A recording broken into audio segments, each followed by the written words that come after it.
সুশাসন ও বৈষম্যহীন একটা সমাজ গড়তে সমাজের কোনো মানুষকে বাদ দেওয়া যাবে না বলে মন্তব্য করেছেন সমাজ কল্যাণ এবং মহিলা ও শিশু বিষয়ক মন্ত্রী অধ্যাপক ডাক্তার এজেড এম জাহিদ হোসেন। বুধবার জেলা সমাজসেবা কমপ্লেক্স সম্মেলন কক্ষে মৌলিক দক্ষতা উন্নয়ন বিষয়ক প্রশিক্ষণের সমাপনী অনুষ্ঠানে প্রধান অতিথির বক্তব্যে মন্ত্রী এসব কথা বলেন। এ সময় তিনি সবাইকে ভালো থাকার এবং একসাথে কাজ করার আহ্বান জানান।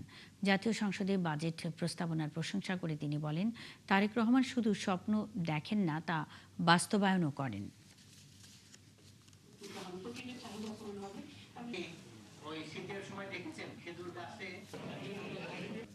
সহযোগিতাপূর্ণ পরিবেশ চাই, যে ক্ষেত্রে আমরা এই দেশটা যেহেতু আমাদের সবাই মিলে আমরা একসঙ্গে কাজ করব এবং বাংলাদেশকে সত্যিকার অর্থে আমাদের নেতার যে ঘোষণা করব কাজ করব দেশ, সবার আগে বাংলাদেশ এবং সবার জন্য বাংলাদেশ।